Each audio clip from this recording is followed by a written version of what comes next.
आकाशवाणी दिल्ली प्रस्तुत करता है विशेष फोन इन कार्यक्रम रेडियो डॉक्टर।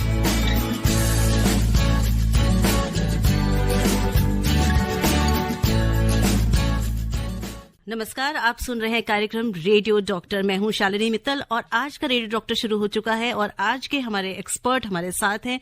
मैं आपका इंट्रोडक्शन करा दूं। आज हमारे साथ रेडियो डॉक्टर हैं डॉक्टर स्कंद सिन्हा। आप प्रोफेसर एंड कंसल्टेंट हैं स्पोर्ट्स इंजरी सेंटर सफदरजंग अस्पताल नई दिल्ली में। और विषय हमारा आज का विषय है शोल्डर इंजरी एंड पेन। तो हमारे जो श्रोता हमारे साथ अभी जुड़ गए हैं, आप हमें मैसेज करके, आप हमें फोन करके इस समस्या से अगर आप जूझ रहे हैं या कोई आपको एडवाइस चाहिए तो आप हमें फोन करिए। हमारे फोन नंबर्स हैं 01123421080 और दूसरा नंबर है 01123421084। अगर आप हमें व्हाट्सएप के माध्यम से लिखकर मैसेज के माध्यम से अपना प्रश्न पूछना चाहते हैं तो आप ये कर सकते हैं। हमारा व्हाट्सएप नंबर है 9868107070 और कार्यक्रम शुरू हो चुका है। समय है 4 बजे तक का, तो कृपया आप अपने मैसेजेस हमें भेजिए, हमें फोन कॉल करिए। डॉक्टर स्कंद सिन्हा हमारे साथ स्टूडियो में। डॉक्टर साहब, बहुत बहुत स्वागत है आकाशवाणी के FM रेनबो के स्टूडियो में आपका। नमस्कार मैडम, और सुनने वाले सारे श्रोताओं को रेनबो के मेरा नमस्कार। तो डॉक्टर साहब, जो हमारा ये विषय है, सबसे पहले ये जानना चाहेंगे शोल्डर इंजरी एंड पेन। तो ये ओवरऑल किस विषय पर हम आज बात करेंगे? हम बात करेंगे कंधे की समस्याएं जो यंग लोगों में होती हैं और जो पास्ट मिडिल एज होती हैं, दोनों का स्पेक्ट्रम अलग है। जी जी बिल्कुल जी। तो इसके विषय में हम बात करेंगे। यानी अगर कोई भी इससे पीड़ित है, या चाहे आपकी उम्र कम है, आप टीनेजर हैं, युवा हैं, या फिर आप मिडिल एज में हैं या ओल्ड एज में हैं, कोई भी आपकी समस्या है, अगर कंधे की इंजरी से रिलेटेड है या कंधे की कोई प्रॉब्लम हो रही है, पेन हो रहा है, आपको समझ नहीं आ रहा है कहाँ आप सही एडवाइस ले, तो रेडियो डॉक्टर का मंच है जो आपको ये सुविधा प्रोवाइड कर रहा है कि आप अपना प्रश्न यहाँ करें और एक एक्सपर्ट से एडवाइस लें। तो डॉक्टर साहब, हम आगे बढ़ें उससे पहले एक ब्रेक लेते हैं। बिल्कुल मैडम। आप सुन रहे हैं विशेष फोन इन कार्यक्रम रेडियो डॉक्टर। जी हाँ, आप सुन रहे हैं कार्यक्रम रेडियो डॉक्टर और आज का हमारा विषय शोल्डर इंजरी एंड पेन। और हमारे साथ हमारे विशेषज्ञ, हमारे रेडियो डॉक्टर आज के doctor Skanda Sinha, professor and consultant sports injury centre Safdarjung hospital नई दिल्ली से। तो डॉक्टर साहब बता रहे थे कि शोल्डर इंजरी एंड पेन का जो आज विषय हमने लिया है, 4 बजे तक इसमें हम पूरे स्पेक्ट्रम को कवर करने वाले हैं। राइट डॉक्टर साहब? बिल्कुल सही। तो हमारे कुछ श्रोता हैं हमारे साथ। डॉक्टर साहब, हमारे पास एक मैसेज आया है परविंदर का। ये पूछ रही हैं कि कंधा उतरना क्या होता है, शोल्डर डिसलोकेशन क्या होता है? कंधा उतरना ये होता है कि शोल्डर जो है बॉल एंड सॉकेट जॉइंट है, अगर बॉल सॉकेट से बाहर निकल जाए तो उसको डिसलोकेशन या कंधा उतरना कहते हैं। तो ये क्यों होता है? और किसी किसी को कहा जाता है कि एक बार हो गया तो बार बार होता है, ऐसा सच है क्या? ऐसा नहीं है कि हर किसी को जिसको एक बार हो बार बार होगा, लेकिन ऐसा होता भी है कि बार बार हो। पहली बार यूजुअली ये इंजरी से होता है और उसके बाद छोटी इंजरी से भी जो है उतर जाता है, जैसे कपड़ा पहनना उतारना या ऊपर अलमारी से सामान उतार रहे हैं तो उतर गया। जी जी। तो वो रिकरेंट डिसलोकेशन कहलाता है। फिर तो इसको कैसे ठीक किया जाता है डॉक्टर साहब? अगर एक बार उतरा है तो ज्यादातर लोगों का कंजर्वेटिव ट्रीटमेंट में ठीक हो सकता है, एक्सेप्ट कि वो एथलीट ना हो। एथलीट्स में एक बार का भी उतरा जो है वो सर्जिकल ट्रीटमेंट करना पड़ता है। जी जी। लेकिन अगर बार बार कंधा उतरे तो डेफिनेटली ये फाइंड आउट करना पड़ता है कि बार बार क्यों उतर रहा है। लेब्रम में टियर है या बोन में डिप्रेशन हो गया है या लिगामेंट ढीले हैं, बहुत सारे कारणों से ये हो सकता है। तो वो फाइंड आउट करना पड़ता है। बट अमूमन रिकरेंट डिसलोकेशन के लिए सर्जरी करानी पड़ती है, आर्थ्रोस्कोपिक सर्जरी। जी जी जी। तो उम्मीद है परविंदर आपको उसका जवाब मिल गया होगा। और ये हमारे पास एक मैसेज आया है, मनोहर लाल गांधी जी ने लिखा है चाणक्य चौक गाजियाबाद से। डॉक्टर साहब लिखते हैं, सर्वाइकल के कारण कंधों में दर्द, इसका ट्रीटमेंट कौन सा बेहतर है, एक्सरसाइज, फिजियोथेरेपी या दवाएं? ये जानना चाहते हैं। अगर कंधे में दर्द सर्वाइकल की वजह से प्रोवन है तो एक्सरसाइज से आराम तब मिल सकता है जब कोई न्यूरोलॉजिकल डेफिसिट ना हो, मतलब नसों पे दबाव ना हो जिसकी वजह से नसों में कोई कमजोरी ना आ रही हो, हाथ की सूनापन या वीकनेस ये सब ना हो। तो फिर कंजर्वेटिव ट्रीटमेंट एक्सरसाइज के माध्यम से और लोकल थेरेपी के माध्यम से हो सकता है सर्वाइकल स्पॉन्डिलोसिस का। ओके, तो इसमें पहले से इनको जाके टेस्ट करवा के ये देखना पड़ेगा फिर? बिल्कुल देखना पड़ेगा, डॉक्टर साहब चेक करेंगे कि कोई न्यूरोलॉजिकल डेफिसिट तो नहीं है, अगर नहीं है तब फिर कंजर्वेटिव मैनेजमेंट में जाएंगे ये। जी, तो डॉक्टर साहब जैसे एक जनरल शोल्डर में किसी को पेन हुआ तो पहली बात किस तरह का पेन होता है? क्या ये बहुत लाइट होता है तो इग्नोर नहीं करना चाहिए, या बहुत सीवियर होता है? किस तरह का पेन होता है? शोल्डर के पेन अचानक से होने वाले भी हो सकते हैं और धीरे धीरे ग्रेजुअल डेवलप होने वाले भी हो सकते हैं। जो अचानक अगर पेन हो, जैसे मिडिल एज में किसी को हो जाए, सोते सोते बाएं कंधे में दर्द हो गया, तो उसमें हार्ट की प्रॉब्लम भी हो सकती है। या अचानक पेन इंजरीज की वजह से भी हो जाते हैं, है ना, जैसे कि आपने सामान उतारा कोई या भारी वजन उठाया और उसके बाद दर्द हो गया, तो वो मसल में टीयर हो जाता है, उसकी वजह से अचानक दर्द हो सकता है। धीरे धीरे होने वाले दर्दों में यूजुअली डिजेनरेटिव कॉजेस होते हैं, past middle age, adhesive capsulitis develop, जिसको फ्रोजन शोल्डर हम कहते हैं कॉमन लैंग्वेज में, जी, वो धीरे धीरे डेवलप होती है। या डायबिटीज है या हाइपोथायराइडिज्म है तो कंधे स्टिफ होने लगते हैं, फ्रोजन शोल्डर बनने लगता है वो।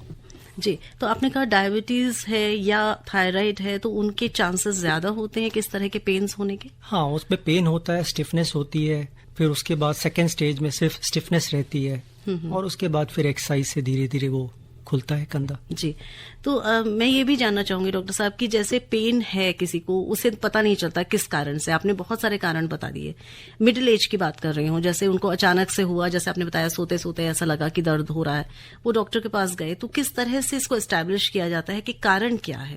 क्योंकि मेडिकेशन तो उसके बाद शुरू होगी। बिल्कुल, कारण जानने के लिए सबसे पहले क्लिनिकल एग्जामिनेशन करते हैं। जी जी, उसमें सर्वाइकल स्पाइन भी देखते हैं, नेक की वजह से पेन तो नहीं आ रहा है, कंधे की सारी मूवमेंट्स चेक करते हैं कि स्टिफनेस तो नहीं है, मसल की स्ट्रेंथ टेस्ट करते हैं, स्टेबिलिटी टेस्ट करते हैं शोल्डर की कि उतरने वाला रिस्क तो नहीं है, उसकी वजह से दर्द हो रहा हो, तो ये सब चीजें टेस्ट करते हैं। जी जी, और उसके अलावा आर्थराइटिस भी होती है शोल्डर में जिसकी वजह से पेन होता है, वो भी क्लिनिकल टेस्ट करने से पता चल जाता है। तो जैसे ऑस्टियोपोरोसिस, ऑस्टियोआर्थराइटिस, ये सारी चीजें से भी शोल्डर पेन हो सकता है? ऑस्टियोआर्थराइटिस से पेन हो सकता है शोल्डर में, अगर शोल्डर जॉइंट की ऑस्टियोआर्थराइटिस है। और ऑस्टियोपोरोसिस से यूजुअली पेन नहीं होता है, वो वेट बेरिंग बोन्स में ऑस्टियोपोरोसिस का पेन होता है। पर शोल्डर में ऑस्टियोपोरोसिस से पेन तब हो सकता है जब इंजरी हो जाए, वो कमजोर हड्डी शोल्डर की इंजरी से फ्रैक्चर हो जाए तो पेन हो सकता है।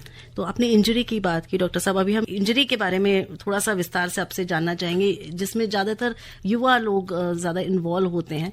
लेकिन उससे पहले एक प्रश्न हमारे एक श्रोता ने भेजा है व्हाट्सएप पे। मंजीत सिंह है, मीराबाग नई दिल्ली से लिख रहे हैं, मेरे दोनों कंधों में दर्द रहता है, उम्र है 65 साल, फिजियोथेरेपी भी करवाई, एक्सरसाइज भी करता हूँ पर कोई ज्यादा फर्क नहीं पड़ता है, तो परेशान है, क्या करना चाहिए इन्हें? जो ये कर रहे हैं वो तो ठीक कर रहे हैं, एक्सरसाइज और फिजियोथेरेपी, बट इनको अपने कंधों का एग्जामिनेशन एक बार जरूर करवाना चाहिए, कॉज एस्टैब्लिश करने के लिए कि किस वजह से इनको पेन हो रहा है। और रोटेटर कफ की प्रॉब्लम्स की वजह से, डिजेनरेटिव प्रॉब्लम जो रोटेटर कफ की होती है, जिसको हम टेंडिनोपैथी से लेकर टियर तक की स्पेक्ट्रम में देखते हैं, उसकी वजह से इनको पेन हो सकता है। तो ये सारे इनको एक बार किसी के पास जाना पड़ेगा, ऑर्थोपेडिक के डॉक्टर के पास, और दिखाना पड़ेगा। ये हमारे श्रोता हैं अनमोल गुप्ता, सरिता विहार से लिख रहे हैं कि दोनों शोल्डर में दर्द रहता है, सुबह ज्यादा रहता है और मैं टीबी की दवाई खा रहा हूँ 4 महीने से, तो क्या टीबी के कारण इनको ये शोल्डर पेन है, ये जानना चाह रहे हैं डॉक्टर साहब। टीबी के कारण शोल्डर में पेन हो सकता है अगर डिसेमिनेटेड, मतलब पूरे शरीर में फैली हुई ट्यूबरक्लोसिस हो, बट अमूमन ऐसा होता नहीं है। अच्छा। इतनी फैली हुई ट्यूबरक्लोसिस होती नहीं है और 4 महीने से ट्रीटमेंट में है, तो ऐसा नहीं होना चाहिए। लेकिन फिर भी इनको चेकअप जरूर कराना चाहिए अपने शोल्डर का, टू रूल आउट इन्फेक्शन। और इसके अलावा दवाइयों का साइड इफेक्ट भी हो सकता है जो जॉइंट पेन दे सकता है। तो बहुत सारे कारण हैं, जब तक कि प्रॉपर इन्वेस्टिगेशन ना हो तो कुछ ऐसे कहा नहीं जा सकता है।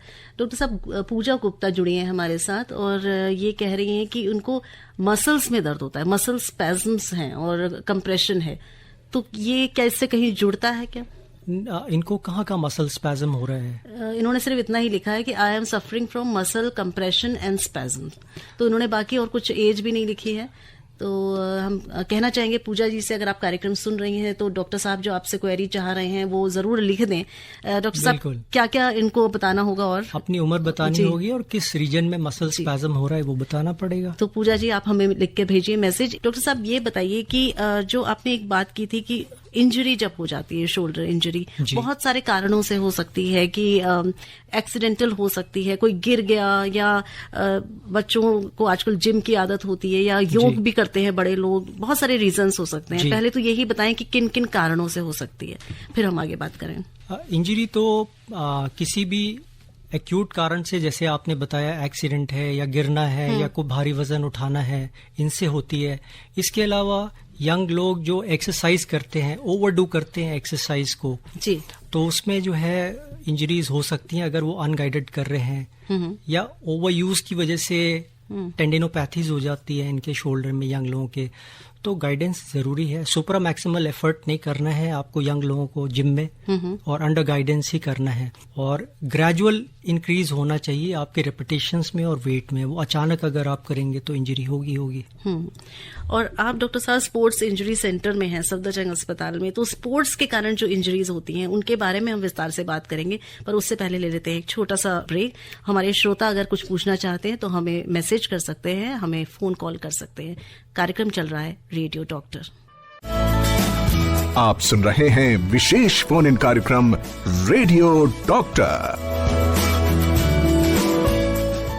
Welcome back. आप सुन रहे हैं कार्यक्रम रेडियो डॉक्टर और आज का हमारा विषय शोल्डर इंजरी एंड पेन। हमारे आज के radio doctor Skanda Sinha, professor and consultant, sports injury centre, Safdarjung hospital, new Delhi.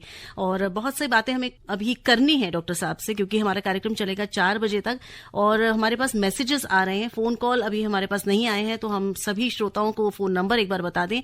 हमारा फोन नंबर है 23421080, 23421084, 011 आप जरूर लगाएं अगर आप दिल्ली के बाहर से हमसे बात करना चाहते हैं। तो डॉक्टर साहब, हम स्पोर्ट्स इंजरीज की बात कर रहे थे, किन किन कारणों से होती है वो आपने बताया, पर स्पोर्ट्स इंजरीज कौन से स्पोर्ट्स में ज्यादा होती है चांसेस लगने की? स्पोर्ट्स इंजरीज जितने भी अपर लिम्ब को यूज करने वाले स्पोर्ट्स होते हैं, जैसे रैकेट स्पोर्ट्स हैं, थ्रोइंग स्पोर्ट्स हैं, पहलवानी है, इन सब में स्पोर्ट्स इंजरी हो सकती है। जिमिंग में भी हो सकती है sports injury. Sports injury basically खेल कूद से लगी हुई कंधे की चोट है। तो ये जो कंधे की चोट आपने बताया, क्योंकि हम आज कंधे पे बात कर रहे हैं इसलिए आपने अपर लिम्स की बात की, वैसे किसी भी स्पोर्ट्स में ये इंजरी हो सकती है। बिल्कुल हो सकती तो है। ये जो इंजरी होने के एक तो कारण क्या होते हैं, क्यों हो जाती है इंजरी? इंजरी जब भी आपकी मसल की कैपेबिलिटी से ज्यादा लोडिंग होगी तो मसल इंजरी हो जाएगी, या आपके रेंज ऑफ मोशन के एक्सट्रीम में लोडिंग होगी तो डिसलोकेशन वाली प्रॉब्लम हो सकती है। इंजरी बेसिकली बायोमैकेनिकली एक्सट्रीम लोडिंग और एक्सट्रीम रेंज में होती है, और एथलीट्स को होती है क्योंकि वो सुपर मैक्सिमल एफर्ट करते हैं अपना। जब आपके पास ऐसे स्पोर्ट्स पर्सन्स आते हैं तो किस तरह का ट्रीटमेंट मॉड्यूल रहता है उनका? हम बेसिकली देखते हैं कि पहले उनका गेम क्या है, उनके पास अमूमन वीडियोस भी होते हैं उनके किस पोजीशन में इंजरी हुई, उससे हमें आइडिया लगता है। इसके अलावा एग्जामिनेशन में हमें पता चलता है कि उनकी प्रॉब्लम हड्डी से रिलेटेड है, लिगामेंट से है, ग्लिनॉइड लेब्रम से है या मसल से है, किस एरिया में उनकी इंजरी है, उसके हिसाब से फिर उनका ट्रीटमेंट हम डिवाइस करते हैं। और ट्रीटमेंट फिर क्या होता है एग्जैक्टली? हम सबसे पहले लोकेट करते हैं कि किस वजह से और किस किस्म की इनको इंजरी हुई है, फिर इन्वेस्टिगेशंस कराते हैं, उसके हिसाब से एक्सरे है, एमआरआई है, ठीक है, और हमारे पास मशीनें हैं जो मसल स्ट्रेंथ टेस्टिंग करती हैं, वो सब हम करा के देखते हैं, उसके हिसाब से फिर आगे। तो जैसे ट्रीटमेंट में दवाइयों से होता है, फिजियोथेरेपी होती है, जैसे अभी हम स्पोर्ट्स की जब बात कर रहे हैं तो जो इंजरी होती है स्पोर्ट्स पर्सन्स को, कई बार उनके पास उतना समय भी नहीं होता है कि वो उनको कहीं इंटरनेशनल इवेंट में या नेशनल उसमें जाना है, तो किस तरह से उनको जल्दी ठीक किया जाता है? ये आपकी बात सही है कि हर स्पोर्ट्स पर्सन को जल्दी होती है बैक टू स्पोर्ट जाने की, क्योंकि उनको लगता है उनका टाइम वेस्ट हो रहा है, करियर खराब हो रहा है। लेकिन जब भी इंजरी होती है तो जो हीलिंग का बायोलॉजिकल टाइम है वो तो लगता ही लगता है, वो ना डॉक्टर के हाथ में ना पेशेंट के हाथ में है। तो उसमें अगर रिटर्न टू स्पोर्ट में जल्दबाजी की जाए तो उनके लिए ही अच्छा नहीं है। और डॉक्टर साहब, हम जनरली सुनते हैं कि जो जितने भी प्लेयर्स हैं जो हाई लेवल या इंटरनेशनल लेवल पे होते हैं तो उनके साथ उनका फिजियोथेरेपिस्ट जाता है साथ में, तो ऐसे ही कहा जाता है कि वो इसलिए जाते हैं जिससे कि वो जल्दी उनको कोई इंजरी हो तो वो वापस खेल सकें। तो ये फिजियोथेरेपी से क्या लाभ ज्यादा होता है? फिजियोथेरेपी से लाभ होता है, जरूर होता है, जिसमें कंजर्वेटिव मैनेजमेंट हो उसमें लाभ होता है। लेकिन अगर सर्जरी की बात जहां आए तो उसमें फिर अलग अगर मेजर इंजरी है तो फिर कुछ नहीं किया जा सकता। हाँ, फिर तो सर्जरी के बाद का जो रिहैब प्रोसीजर है वो चलता है। तो ये हमारे साथ पूजा गुप्ता फिर से जुड़ गई हैं, जिन्होंने मसल स्पैज्म और कंप्रेशन की बात की थी। तो उनसे हमने पूछा था, उन्होंने लिखा है कि मेरी उम्र 34 साल है, 34 ईयर्स, और इन्होंने ये भी लिखा है कि मैं फिजियोथेरेपी ले रही हूँ पिछले कुछ दिनों से, और वर्टिगो भी है इनको, ये प्रॉब्लम भी है। इन्हें दर्द होता है शोल्डर, सर्वाइकल, स्पाइन और शोल्डर और नेक में ज्यादा प्रॉब्लम है, ये बता रही हैं। तो बताएं। इनकी समस्या से ये लगता है कि इनको जो है नेक में स्पैज्म हो रहा है, उसकी वजह से इनको रेडिएशन हो रहा है पेन का शोल्डर में, और वर्टाइगो भी हो रहा है। तो जो ये कर रही है फिजियोथेरेपी ये करें, और नेक की जो स्टैंडर्ड सेट ऑफ एक्सरसाइजेस है वो करें, ये वार्म पैक्स लें स्पैज्म से रिलीव करने के लिए, और मेडिकेशन। ग्रेजुअली ये ठीक हो जाता है। वर्टाइगो जो होता है सेल्फ लिमिटिंग होता है।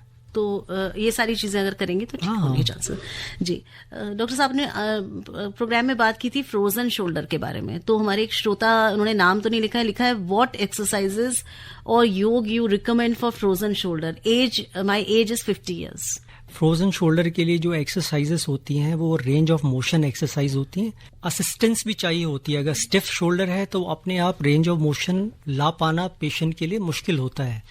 तो फिजियोथेरेपी असिस्टेंस लें, assisted range of motion exercise. इसके अलावा शोल्डर ब्लेड की, स्कैपुलर मसल्स की स्ट्रेंथनिंग एक्सरसाइज, ताकि आपकी बायोमैकेनिक्स ठीक हो शोल्डर की, और रोटेटर मसल की भी स्ट्रेंथनिंग एक्सरसाइजेस। तो ये सारी एक्सरसाइजेस जो हैं ये अपने आप नहीं कर सकते, इनको गाइडेंस इनिशियली चाहिए। जी। सीखना पड़ेगा, फिर अपने आप करें। लेकिन रेंज ऑफ मोशन जो है असिस्टेड हमेशा फिजियोथेरेपिस्ट के साथ ही हो पाएगा। जी जी, बिल्कुल सही। एक बहुत इंपॉर्टेंट बात डॉक्टर साहब आपने यहाँ बोली है कि कोई भी चीज जो है आप अपने से ना शुरू करें, या किसी से पूछ के या टीवी पे देख के सिर्फ ना शुरू करें, क्योंकि उससे भी इंजरी हो सकती है, जैसा आप कह रहे हैं। तो हमारे एक श्रोता हमारे साथ फोन लाइन पर जुड़े हैं, आइए इनसे बात करने की कोशिश करते हैं। हेलो हेलो जी, बताएं। हाँ, नमस्कार मैम। नमस्कार जी। सबसे पहले तो मैम आपको नमस्कार, डॉक्टर साहब को भी नमस्कार। नमस्कार जी, अपना नाम बताएं और प्रश्न करें डॉक्टर साहब से। हाँ मैम, मैं राजेंद्र बोल रहा हूँ, और करमपुरा दिल्ली 15 नियरेस्ट पंजाबी बाग। तो शालिनी मैम, सबसे पहले तो आपको रेडियो डॉक्टर के, आप डायरेक्टर प्रोड्यूसर है, आपको बहुत बहुत कॉम्प्लीमेंट इसके लिए मैम। बहुत बढ़िया प्रोग्राम शुरू किया आपने ये। Thank you sir, thank you so much. जी, सवाल मेरा ये है मैम कि मेरे को चौके, वैसे तो दोनों शोल्डर में दर्द होता है, राइट में भी लेफ्ट में भी, पर बचपन में मैं जो है पीठ के बल सोता था फ्लैट सीधा, और अब मैं जो है शोल्डर के बल सोता हूँ करवटें ले लेके। तो हो सकता है कि इस वजह से पेन होता हो। वैसे मैं राइट हैंडर हूँ, दाएं हाथ से कामकाज करता हूँ। तो मेरे दाएं शोल्डर में कुछ ज्यादा दर्द होता है जब मैं हाथ को दाएं बाएं आगे पीछे मूवमेंट करता हूँ। तो इसमें हड्डी में कट कट आवाज आती है, और इसमें ज्यादा दर्द होता है। वैसे बाएं तरफ भी दर्द होता है, पर दाएं तरफ ज्यादा दर्द होता है। इसकी वजह क्या हो सकती है, मुझे क्या करना पड़ेगा? डॉक्टर साहब घरेलू उपाय बताएं, वरना फिर आपके पास आए। बिल्कुल साहब, आपकी पहला सवाल यह है कि करवट सोने से दर्द होता है क्या? नहीं, यूजुअली करवट सोने से दर्द नहीं होता। एक बार जब शोल्डर प्रॉब्लम हो जाती है तब उस करवट सोने से दर्द होता है। नॉर्मल जो आदमी होता है उसको करवट सोने से शोल्डर में पेन नहीं होता है। अब दूसरी बात, आपका दोनों कंधे में दर्द है और कंधा खटखट करता है, तो इसमें दो चीजें हो सकती हैं। या तो आर्थराइटिस हो रही है कंधे में, उसकी वजह से बोन आपकी बॉल एंड सॉकेट जॉइंट की नॉइजी हो रही है, या रोटेटर कफ प्रॉब्लम है, उसकी वजह से भी साउंड्स आ सकती हैं। क्या आपको हाथ उठाने में कमजोरी लगती है अपनी? नहीं सर, हाथ में कमजोरी होती है, पर जो मेरी ये बाएं हाथ और बाएं हाथ की दोनों उंगलियां हैं लास्ट की, ये रिंगर, जो रिंग क्या कहते हैं उसको, इस पे टीका लगाते हैं, और उसके नीचे वाली जो उंगली है ना दोनों बाएं हाथ की, में सुनपना रहता है।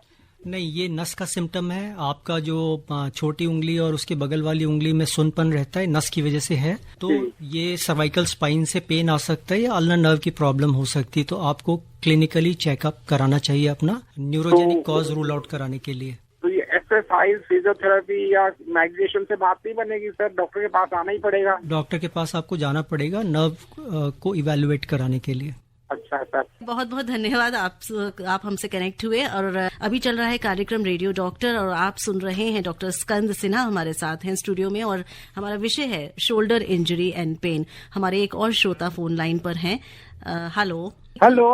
हाँ, आपकी आवाज हम सुन पा रहे हैं जी। कौन बोल रहे हैं? नमस्कार मैडम, रघुविंदर सिंह चट्ठा बोल रहा हूँ। जी चड्ढा जी, स्वागत है, और अपना प्रश्न करें। डॉक्टर साहब को स्वागत, प्रणाम। मेरा प्रश्न ये है कि अगर लेट नाइट किसी पर्सन को विदाउट एनी इंजरी शोल्डर्स में पेन हो जाए तो ऐसी कौन सी होम रेमेडीज है जिससे उसको टेम्पररी रिलीफ मिल सके, कृपया बताने का कष्ट करें। अगर रात में आपको पेन हो जाए सोते सोते, तो सबसे पहले अगर बाएं कंधे में सोते सोते पेन हो रहा है तो कार्डियोलॉजिस्ट को जरूर दिखाएं, क्योंकि हार्ट की समस्या में भी बाएं कंधे में पेन होता है। और अगर दोनों कंधों में पेन हो जाता है सोते सोते, तो फिर आप जो है इसका फोमेंटेशन करें और घर में मौजूद सिंपल पेन किलर कोई भी जो है आपके पास, क्रोसिन या ब्रूफेन, वो आप ले लें। जी बहुत थैंक यू बहुत डॉक्टर साहब। जी थैंक यू मैडम। बहुत बहुत धन्यवाद। बहुत सारे मैसेजेस आ चुके हैं, पर पहले ले लेते हैं एक ब्रेक। आप सुन रहे हैं विशेष फोन इन कार्यक्रम रेडियो डॉक्टर। जी हाँ, आप सुन रहे हैं कार्यक्रम रेडियो डॉक्टर और आज के हमारे डॉक्टर एक्सपर्ट हमारे साथ स्टूडियो में, हमारे एक श्रोता फोन लाइन पर। हेलो। हेलो, नमस्कार जी। जी नमस्कार। नमस्कार। धर्मवीर गांधीनगर दिल्ली से बोल रहा हूँ। डॉक्टर साहब नमस्कार। नमस्कार सर। जी डॉक्टर साहब, जैसे कि मेरे को पिछले साल हर्पीस जोस्टर हो गया था, जो मकड़ी के दाने के टाइप होते हैं, तो लेफ्ट शोल्डर से वो दाने फैले थे, बैक साइड में थे लेफ्ट साइड के। तो अब वो डॉक्टर से मेरा जो इलाज चला था, उन्होंने बोला था ये साइड इफेक्ट छोड़ेंगे, जहाँ जहाँ ये दाने हुए थे उसकी नीचे की जितनी भी नसें हैं उसमें ये असर अपना बनाए रखेगा। तो ये दर्द क्यों मेरे को शोल्डर में, एक शोल्डर में है, राइट में तो कुछ भी नहीं हुआ था, तो लेफ्ट शोल्डर में ही मेरे ये दाने डॉक्टर साहब। ये अब आराम नहीं इसका मिलता, कभी कभी इतना महसूस हो जाता है कि कभी दर्द ठीक भी हो जाता है। बिल्कुल, ये नसों का दर्द है। हर्पीस जोस्टर के बाद नसों में दर्द हो जाता है, और जिस एरिया में हर्पीस होता है उस एरिया की नसों में दर्द होता है। तो इसका जो है शोल्डर इंजरी या शोल्डर प्रॉब्लम से लेना, मस्कुलर प्रॉब्लम नहीं है, ये न्यूरोजेनिक प्रॉब्लम होती है। तो नस की दवाइयाँ इसमें चलती हैं और न्यूरोलॉजिस्ट से आपको ट्रीटमेंट अपना करना चाहिए, धीरे धीरे ठीक हो जाता है। तो साइड इफेक्ट इसका नसों पे जाता है हर्पीस जोस्टर का? साइड इफेक्ट ऐसा कुछ नहीं है, दर्द है, दर्द धीरे धीरे ट्रीटमेंट से ठीक हो जाएगा। जी बहुत बहुत धन्यवाद। तो अभी सभी श्रोताओं को बताना चाहेंगे अपना फोन नंबर 23421080 23421084 पर आप हमें फोन कर सकते हैं। और आज हमारा विषय है शोल्डर इंजरी एंड पेन, कंधे में होने वाली चोट और दर्द। इस विषय पर अगर आपकी कोई समस्या है, कोई जानकारी आप चाहते हैं, तो आप हमें फोन कर सकते हैं, मैसेज भी कर सकते हैं। WhatsApp number 9868107070। डॉक्टर साहब, बहुत सारे श्रोता हमारे साथ कनेक्ट हुए हैं और मैसेज के थ्रू जानना चाह रहे हैं। इन्होंने लिखा है कि इन्होंने नाम ये लिखा नहीं है, मुझे दिख नहीं रहा है। लिखा है, नमस्कार डॉक्टर, मेरा कंधा झुका हुआ रहता है हमेशा, लेफ्ट साइड या राइट साइड, और इलाज चल चुका है। डॉक्टर ने ऐसा कुछ नहीं कहा कि क्या रीजन है, पर इसमें अगर सुधार आ सकता है क्या, ये बताएं, और कैसे आ सकता है ये बताएं। इनका कंधा, इनकी समस्या झुका रहता है जी। झुका हुआ कंधा जो कि लोकल दिखाने से इनको डायग्नोसिस नहीं मिली है, तो इनको अपना स्पाइन का एग्जामिनेशन कराना चाहिए। स्कोलियोसिस जैसी एक कंडीशन होती है जिसमें कंधे का लेवल दोनों साइड का फर्क रहता है। अच्छा। तो वो कोई भी रीढ़ की हड्डी वाले डॉक्टर देखेंगे तो इनको बता देंगे। तो इवैल्यूएशन स्पाइन का। जी। मंजीत सिंह हमें लिख रहे हैं कि मेरे शोल्डर में पेन है, तो मुझे गर्म सिकाई करनी चाहिए या आइस पैक लगाना चाहिए? एक्यूट ऑनसेट पेन में हमेशा आइस ज्यादा फायदा करता है, क्योंकि नर्व्स को वो नम कर देता है जी। और क्रॉनिक पेन जिसमें स्टिफनेस हो उसमें वार्म फायदा करता है स्टिफनेस के लिए। जी। तो अगर इनको एक्यूट ऑनसेट, मतलब हाल फिलहाल की दिक्कत है जो अचानक डेवलप हुई है, उसमें आइस पैक ज्यादा इनको मदद देगा। और अगर कोई पुरानी क्रॉनिक प्रॉब्लम है जिसमें स्टिफनेस भी है तो गरम वार्म पैक्स। जी। हमारे एक श्रोता फोन लाइन पर। हेलो। हाँ जी। जी हेलो जी, नमस्कार, अपना नाम बताएं। रमेश सिंह मेरा नाम है जी। प्रश्न करें डॉक्टर साहब से। हाँ डॉक्टर साहब नमस्कार। मेरी एज है 78, शुगर पेशेंट हूँ मैं, और मेरे दोनों कंधों में जो ना हल्का दर्द हो रहा है। 2 महीने से मेरी नसों में नसें, पैरों की नसें जो सूज गई थी, तो नसें टेस्ट कराया पैरों का, तो वेरिकोज बताया, नसें कमजोर हो गई हैं। तो अब मेरे दोनों कंधों में भी हल्का दर्द होने लगा, तो इसका क्या इलाज करें? देखिए, पहली बात तो यह है कि वेरिकोज वेन की वजह से कंधों में दर्द नहीं होता है, ये पैर की समस्या है वेरिकोज वेन्स।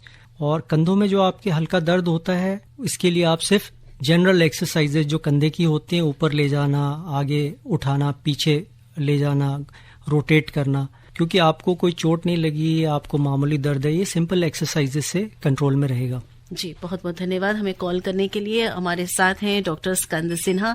और डॉक्टर साहब, देवेंद्र सिंह ने हमें दिल्ली से लिखा है, शास्त्री नगर से, मेरे दाएं कंधे में दर्द रहता है और गर्दन भी दाएं कंधे गर्दन में भी अकड़न रहती है, लिखा है, और बाएं बाजू के मुकाबले दाएं बाजू से वजन भी मैं कम उठा पाता हूँ, तो क्या कारण हो सकता है? मैडम, वजन कम उठा पाते हैं तो सबसे पहली चीज जो हमें देखनी होती है कि नस में कोई दिक्कत तो नहीं है। अगर नस की दिक्कत रूल आउट हो जाती है तो मांसपेशी में टेयर होता है, जिसको रोटेटर कफ इंजरीज बोलते हैं, ये यंग लोगों में हो जाती है। तो रोटेटर कफ इंजरी की वजह से भी वीकनेस आती है, तो इवैल्यूएशन तो इनको कराना पड़ेगा अपना एक बार। जी जी। तो अभी इन्होंने बताया नहीं कि ये पहले करा चुके हैं या नहीं कराया है और क्या बताया डॉक्टर ने, तो आप एक बार जाएं और जैसे डॉक्टर साहब कह रहे हैं एक बार इवैल्यूएट कराएं।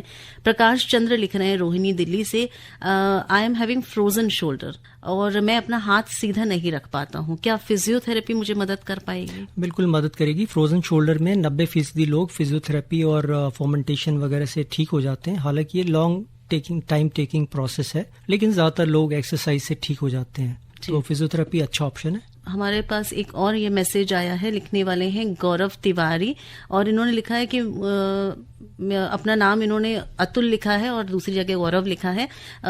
मेरा शोल्डर में पेन रहता है, हाथ उठाते हुए और ऊपर नीचे करते हुए भी पेन होता है, राइट हैंड में भी फील हो रहा है थोड़ा थोड़ा, और बैक पेन भी रहता है, नेक पेन भी रहता है, सब जगह ही इनको अभी पेन है। उनकी उम्र है 36 इयर्स। तो इसको कैसे मैं ठीक कराऊं? क्या मुझे ऑर्थोपेडिक डॉक्टर के पास जाना चाहिए या न्यूरो फिजिशियन के पास जाना चाहिए? इनको ऑर्थोपेडिक डॉक्टर के पास ही जाना चाहिए, लेकिन अगर हाथ उठाने में इनको पेन होता है या सामान उठाने में कमजोरी लगती है तो ये डेफिनेटली रोटेटर कफ प्रॉब्लम हो सकती है, तो ऑर्थोपेडिक के पास ही जाना चाहिए इनको। ऑर्थोपेडिक के पास ही जाना चाहिए। सचिन जी हमें लिख रहे हैं कि सर मेरे दोनों शोल्डर जॉइंट्स से निकल जाते हैं और बैक पेन होता है, सभी बोन्स भी कड़कड़ करती हैं, तो क्या प्रॉब्लम है? दोनों शोल्डर निकलते हैं। कई लोग ऐसे होते हैं जिनको जनरलाइज्ड लिगामेंटस लैक्सिटी होती है, सब मतलब उनके सारे जोड़ जो है ढीले होते हैं, और ये जो है कंजेनाइटल आप कह सकते हैं प्रॉब्लम होती है लिगामेंट्स ढीले रहने की। तो दोनों कंधे अगर निकलते हैं और समय से निकलते चले जा रहे हैं तो इनको एक्सरसाइज प्रोग्राम पे पहले डाल के देखना पड़ेगा मल्टी डायरेक्शनल इंस्टेबिलिटी के लिए, और उससे आराम नहीं होता है तो फिर सर्जिकल ऑप्शंस भी हैं इसके लिए। जी, जैसे आपने बात की एक्सरसाइज, कितना महत्व है एक्सरसाइज का अपने शोल्डर को हेल्दी रखने के लिए? अगर किसी को कोई समस्या नहीं है तो वो कैसे एक्सरसाइज और कितना एक्सरसाइज करें? प्रिवेंटिव एक्सरसाइज प्रोग्राम शोल्डर की हेल्थ के लिए बहुत अच्छा है। अमूमन हम अपने कंधे को इस्तेमाल करते हैं हर चीज के लिए। आप हाथ का जिसमें यूज करते हैं उसमें कंधे का इस्तेमाल होता है, और नॉर्मली जो हम कंधे को यूज करते हैं फ्रंट ऑफ द बॉडी में यूज करते हैं, तो जो पीछे वाली मसल जो शोल्डर ब्लेड की मसल्स है वो इतनी यूज नहीं होती हैं। तो शोल्डर हेल्थ की प्रिवेंटिव मेंटेनेंस के लिए आपको शोल्डर ब्लेड की मसल्स की, जिनको स्कैपुलर मसल्स बोलते हैं, उनकी एक्सरसाइज जरूर ऐड करनी चाहिए। और कितनी देर करना चाहिए? कोई भी एक्सरसाइज जिसमें पेन लिमिटिंग फैक्टर होना चाहिए। एक्सरसाइज के दौरान कभी भी पेन नहीं होना चाहिए, कभी पेन हो तो वो आपको स्टॉपिंग होना चाहिए, वहां पे स्टॉप करना चाहिए। और एक्सरसाइज हमेशा जो है ग्रेजुअली इंक्रीज करना चाहिए, नॉट मोर देन 10% पर वीक। आप एक मर्तबा ज्यादा एक्सरसाइज करेंगे तो आपको इंजरीज होंगी फिर। जी डॉक्टर साहब, कई बार लोग खुद ही देखकर, जैसे हम पहले भी बात कर रहे थे, योग है टीवी पे आ रहा है या कोई कहीं देख रहे हैं या कोई सुन रहे हैं तो अपने आप ही शुरू कर देते हैं। तो क्या ये सब डॉक्टर की एडवाइस के साथ शुरू करना चाहिए या कर सकते हैं? नहीं, एक्सरसाइज के लिए डॉक्टर की एडवाइस की जरूरत नहीं है, वो आप देख के कर सकते हैं, लेकिन कभी भी एक्सरसाइज में पेन नहीं होना चाहिए और किसी भी एक्सरसाइज को ओवरडू नहीं करना चाहिए। जी जी जी, तो ये ध्यान रखना पड़ेगा। और एक हमारे श्रोता फोन लाइन पर हमारे साथ जुड़े हैं। हेलो जी, नमस्कार। प्रियव्रत कुमार बात कर रहा हूँ नई दिल्ली से। जी, अपना प्रश्न करें डॉक्टर साहब से। जी, मेरा राइट शोल्डर जो है मैडम, ये मतलब कहें तो कूल्हा उतर जाना जो कहते हैं, तो मेरा पहली बार तो ये मेरा करीब 20-22 साल पहले कबड्डी खेलते हुए हो गया था। ये एक दो बार फिर तैराकी करते हुए, मतलब कई बार हो गया। हमें आसपास मतलब ऐसे पहलवान वगैरह जो ठीक करते हैं करवा लिया। और एक चीज और कहना चाहूँ, 2015 में मेरा बोन टीवी का ट्रीटमेंट हुआ था, और क्या उस वजह से भी इसका कुछ हो सकता है? और दूसरी एक चीज और है डॉक्टर साहब कि पिछले कई महीनों से मुझे एक प्रॉब्लम ये है कि जैसे कुछ भी खाता या पीता हूँ तो तुरंत मुझे कफ आ जाता है थोड़ा बहुत। आपकी जो पहला सवाल है कि बोन टीवी की वजह से कंधा उतरता है, नहीं, इसका जवाब है नहीं। बोन टीपी इन्फेक्शन की कंडीशन है और आपका जो कंधा बार बार उतर रहा है वो चोट की वजह से उतर रहा है। जी। तो आपको जो है बार बार कंधा उतरना जो चोट की वजह से होता है वो सर्जरी से ही ठीक होता है। इसके लिए कोई दवा या एक्सरसाइज नहीं है। रिकरेंट डिसलोकेशन हमेशा दूरबीन वाली सर्जरी से ठीक किया जाता है। तो आपको इसके लिए किसी हॉस्पिटल में जाना पड़ेगा, ऑर्थोपेडिक सर्जन के पास ऑपरेशन के लिए। जी जी सर, बहुत बहुत धन्यवाद हमें कॉल करने के लिए। हम अपने श्रोताओं को बता दें कि समय तेजी से भाग रहा है। अगर आप डॉक्टर स्कंद सिन्हा जो कि प्रोफेसर एंड कंसल्टेंट हैं स्पोर्ट्स इंजरी सेंटर सफदरजंग अस्पताल में, हमारे साथ 4 बजे तक हैं स्टूडियो में। शोल्डर इंजरी एंड पेन के बारे में डॉक्टर बहुत जानकारी दे रहे हैं। अगर आपका कोई प्रश्न है तो जरूर कर लें क्योंकि समय नहीं है अभी। जल्दी जल्दी हमें सबको मैसेजेस भी लेने होंगे। 23421080 23421084 और व्हाट्सएप पे भी अगर आप हमें कुछ लिखकर पूछना चाहते हैं 9868107070। लेते हैं एक छोटा सा ब्रेक। आप सुन रहे हैं विशेष फोन इन कार्यक्रम रेडियो डॉक्टर। आप सुन रहे हैं कार्यक्रम रेडियो डॉक्टर और हमारे साथ हमारे रेडियो डॉक्टर आज के डॉक्टर स्कंद सिन्हा हमारे साथ स्टूडियो में। डॉक्टर साहब, एक श्रोता ने हमें लिखा है एक प्रश्न। इनका नाम है आज राजा तनवर चंडीगढ़ से। ये लिख रहे हैं कि मेरे स्लीपिंग पैटर्न में मेरा सोने का जो स्टाइल है, मैं बाजू को गर्दन के नीचे फोल्ड करके सोता हूं और मेरे कंधे में दर्द होने लगा है अचानक से। तो क्या ये इसी कारण से है और मुझे क्या करना है? बिल्कुल बिल्कुल, सिर के नीचे हाथ रख के सोना एक एबनॉर्मल पोस्चर है शोल्डर के लिए। जी जी। तो कई घंटों तक अगर शोल्डर इस एबनॉर्मल पोस्चर में रहेगा तो पेन हो जाएगा। तो इनको अपना हाथ नहीं रखना चाहिए सर के नीचे। मतलब उन्हें पता है। बिल्कुल जी जी। तो आपको बस इम्प्रूव करना है कि अपना पोस्चर सही करें। जी। डॉक्टर साहब, एक प्रश्न मेरे दिमाग में आ रहा था कि जैसे आप बात कर रहे थे स्पोर्ट्स इंजरीज की, तो स्पोर्ट्स इंजरी जब आपने बोला कि काफी ज्यादा अगर होती है तो सर्जरी करनी पड़ती है। जी। तो ये सर्जरी अगर होती है किसी की स्पोर्ट्स पर्सन की, तो कितने समय में वो अपने नॉर्मल स्पोर्ट्स एक्टिविटीज में वापस आ सकता है? अमूमन ये डिपेंड करता है कि किस टाइप की इंजरी है उनको। लेब्रम की है, मसल की है, बोन की है। बट मोटा मोटा ये हम देखते हैं कि दूसरे कंधे के कंपैरिजन में जो कंधा ऑपरेटेड है वो अपनी सारी फंक्शंस में 90% के आसपास जब पहुंच जाता है रिहैब में, तब हम उस एथलीट को रिटर्न टू स्पोर्ट में डालते हैं। उससे पहले हम उनको रिहैबिलिटेशन प्रोग्राम में ही रखते हैं। वंस 90% पहुंच जाता है वो दूसरे कंधे के कंपैरिजन में, तब हम उनको गेम में अलाउ करते हैं। ऋतु पुरी ने हमें मैसेज किया है डॉक्टर साहब, और ये लिख रही है कि मेरी क्वेरी ये है कि मेरे हस्बैंड का जो है स्टिफ लोअर बैक पेन हमेशा रहता है और लेफ्ट हील में भी उनको काफ मसल में पेन रहता है। तो ये जानना चाह रही हैं इसके बारे में। अगर उनको बैक में स्टिफनेस है और हील में भी पेन रहता है और मेल है वो यंग, तो उनको जो है एंकालोजिंग स्पॉन्डिलोसिस के लिए इन्वेस्टिगेट कराना चाहिए, क्योंकि यंग लोगों में ये प्रॉब्लम हो सकती है। जी। तो ये क्या होती है बीमारी डॉक्टर साहब? ये स्टिफनेस की प्रॉब्लम होती है। एक इन्फ्लेमेटरी आर्थराइटिस है, जैसे कि रूमेटॉइड आर्थराइटिस होती है, वैसे ही एक किस्म की ये इन्फ्लेमेटरी आर्थराइटिस है जो यंग मेल्स में होती है और इसमें स्पाइन स्टिफ हो जाती है और टेंडन्स जहाँ पे इंसर्ट होते हैं वहाँ पे पेन होता है, एंथेसोपैथी बोलते हैं। तो ये इनको हो सकता है। तो अगर ये है तो इन्हें डॉक्टर ट्रीटमेंट कराने पड़ेगा। जी जी। डॉक्टर साहब, ये हमें प्रश्न किया है कृष्णा देवी ने और इनकी उम्र है 45 वर्ष। इन्होंने लिखा है कि एक बार साइकिल से गिर गई और उसके बाद कंधे में चोट लगी, एक्सरे कराया, काफी इनकी दवाइयां चली हैं। जब वो दवाई खाती हैं तो इन्हें आराम मिलता है, लेकिन उसके अलावा इनको बहुत दर्द रहता है। तो कितने समय तक ऐसे दवाई खाती रहेंगी? नहीं, ये अनएंडिंग तो नहीं है दवा खाना। इनको जो चोट लगी है साइकिल से गिरने से लगी है वो एक सिग्निफिकेंट इंजरी है शोल्डर के लिए, और इसमें मोस्ट प्रोबेबली जैसा ये बता रही हैं इनके जो है रोटेटर कफ मसल में टेयर होगा। इसकी वजह से इनको रिलीफ नहीं मिल पा रहा है। इनको जो है चेकअप करा के उसका ट्रीटमेंट कराना चाहिए। तो इसमें ट्रीटमेंट में क्या जनरल आप लोग करते हैं? जनरल ये होता है कि अगर फुल थिकनेस टेयर है तो उसको हम दूरबीन से रिपेयर करते हैं। पार्ट थिकनेस टेयर है लो डिमांड पेशेंट है तो उसको कंजर्वेटिव रखते हैं या पीआरपी के इंजेक्शन लगवाते हैं। जी जी, पर ये जब तक डॉक्टर देखे ना, इन्वेस्टिगेट ना करे, ये हम रेडियो पे नहीं बता पाएंगे। तो आप जरूर डॉक्टर साहब के पास जाएं और उनको दिखाएं। डॉक्टर साहब, हमारे एक श्रोता ये जानना चाहते हैं आपके बारे में कि उन्हें कार्यक्रम बहुत अच्छा लग रहा है और वो चाहते हैं ये जानना कि आपसे वो कहाँ और कैसे मिल सकते हैं।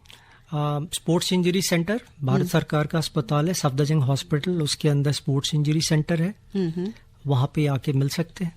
जी, और ये बहुत सारे और श्रोताओं ने भी हमें लिखा है, तो मैं नाम नहीं ले रही हूँ क्योंकि समय हमारे पास कम है। डॉक्टर साहब, ये भी बताइए, अब एक जनरल मैं आपसे बात करना चाहूंगी क्योंकि हमने शोल्डर पे बहुत बात की आज पूरे कार्यक्रम में, लेकिन बहुत सारे हमारे श्रोता हैं जो ये भी जानना चाहते हैं कि शोल्डर के अलावा भी हमारी जितनी बोन्स है बॉडी के वो हेल्दी रहें, कोई भी समस्या ना हो पूरे शरीर में, कहीं दर्द ना हो। तो बोन्स को हेल्दी रखने के लिए क्या नुस्खा आप बताएंगे? बोन्स को हेल्दी रखने के लिए आपका खान पान ठीक होना चाहिए, मिल्क एंड मिल्क प्रोडक्ट्स आपके डाइट में होने चाहिए, रेगुलर एक्सरसाइज होनी चाहिए आपके शरीर की, आधा घंटा टाइम आप अपने लिए निकालें 24 घंटे में शरीर के लिए, और जनरल एक्सरसाइजेस, वॉकिंग, जॉगिंग, कोई हल्की जिमिंग, कुछ भी करें आप तो आपका शरीर स्वस्थ रहेगा। जी, बहुत शॉर्ट में, नटशेल में आपने बता दिया कि ये कैसे हो सकता है।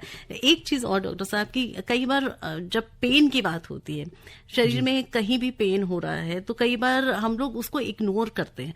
ये होता है कि हो रहा है, कुछ हो गया होगा, दब गया होगा, थोड़ा सा कुछ हो गया होगा, बाद में जाएंगे। तो कितनी अर्जेंसी होनी चाहिए? क्या जैसे ही पेन शुरू हो वैसे ही डॉक्टर के पास दिखाना चाहिए? ऐसा भी नहीं है कि पेन शुरू होते ही, पेन की सिवियरिटी के हिसाब से हो सकता है। अगर बहुत इंटेंस पेन है तो जरूर दिखाना चाहिए, उसमें जरूर कुछ ना कुछ प्रॉब्लम ही होगी।